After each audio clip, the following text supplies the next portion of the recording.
É chegada a hora do momento de encontrarmos com Deus.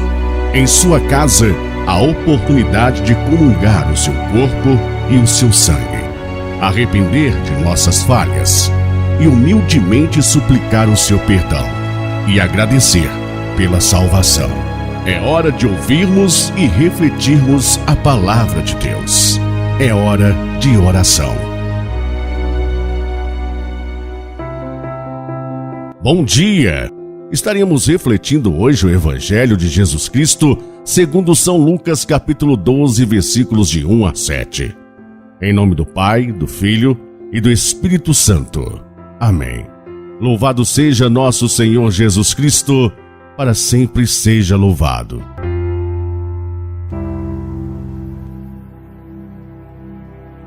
Naquele tempo, milhares de pessoas se reuniram a ponto de uns pisarem os outros. Jesus começou a falar, primeiro a seus discípulos: tomai cuidado com o fermento dos fariseus, que é a hipocrisia.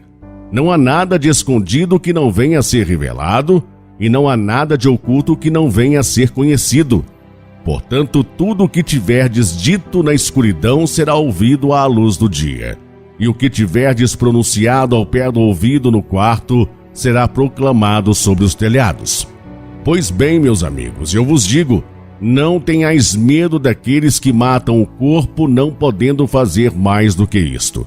Vou mostrar-vos a quem deveis temer.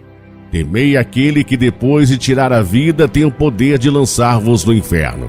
Sim, eu vos digo, a este temei. Não se vendem 5 pardais por uma pequena quantia? No entanto, nenhum deles é esquecido por Deus. Até mesmo os cabelos de vossa cabeça estão todos contados. Não tenhais medo. Vós valeis mais do que muitos pardais. Palavra da salvação. Glória a vós, Senhor. Não tenhais medo. Meu irmão e minha irmã, a cruz é inevitável no caminho de quem vive e anuncia o reino de Deus. A vida de quem abraça esta missão é marcada pela perseguição. O próprio Jesus passou por esta experiência.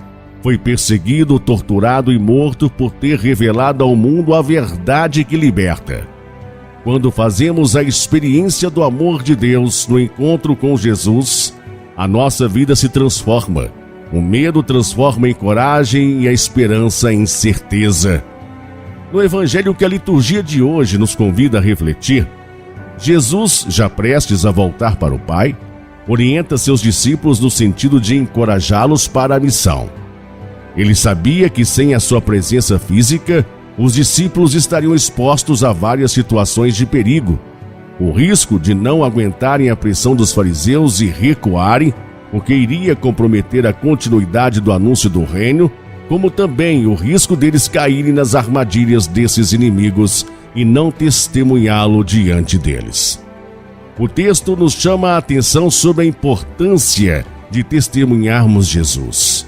O que devemos fazer em toda e qualquer situação sem medo das consequências. Testemunhar Jesus em nossas comunidades onde impera o bem é fácil. Difícil mesmo é testemunhá-lo no nosso dia a dia em meio aos conflitos. Mas é justamente aí que o nosso testemunho se faz necessário. Ai de nós se não declararmos a favor de Jesus em meio às forças contrárias. O próprio Jesus já nos disse: todo aquele que se declarar a meu favor diante dos homens, também eu me declararei em favor dele diante do meu Pai que estás nos céus. Aquele, porém, que me negar diante dos homens, também eu o negarei diante do meu Pai que estás nos céus. Mateus capítulo 10, versículos 32 a 33. Muitos de nós dizemos que cremos em Jesus, mas não temos coragem de testemunhá-lo, um sinal de que ainda não temos uma fé suficientemente madura para assumirmos os desafios do seguimento a Ele.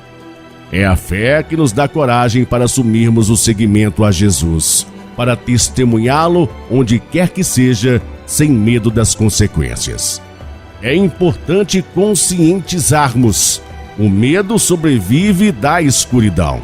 Sendo assim, basta acendermos uma luz para que o medo desapareça, e esta luz é a fé. Sob a luz da fé, ninguém tem medo de avançar no seguimento a Jesus. Temei aquele que pode destruir a alma. Com essas palavras, Jesus nos alerta sobre o perigo de cairmos nas armadilhas do inimigo disfarçado de amigo. Destes, nós devemos ter medo, pois eles podem nos levar a pecar. Estes não são nossos inimigos declarados, mas são os piores inimigos, pois eles podem nos afastar de Deus. Quanto a vós, até os fios de cabelos da vossa cabeça estão contados. Com estas palavras, Jesus nos assegura de que se estivermos em Deus, de nada precisamos temer, pois nada nos será tirado sem o consentimento dele. Meu irmão e minha irmã, dar testemunho de Jesus pode implicar em grandes riscos. Porém, o pior de todos os riscos é o de não aceitar o desafio do testemunho, o que pode nos condenar à pior de todas as trevas. Estar sem o nosso porto seguro, estar longe de Jesus. Amém? Fique na paz de Jesus. Tenha um excelente e abençoado dia e até amanhã.